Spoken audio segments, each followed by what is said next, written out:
So yun, shout out mga kayis.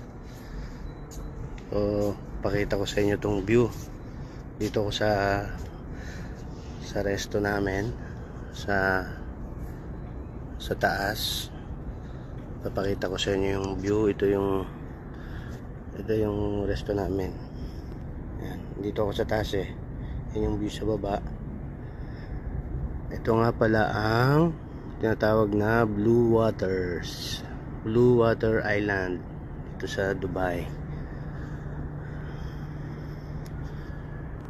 So ayan, ganito dito pag umaga. So time check tayo, 9:41 ng umaga dito sa Dubai.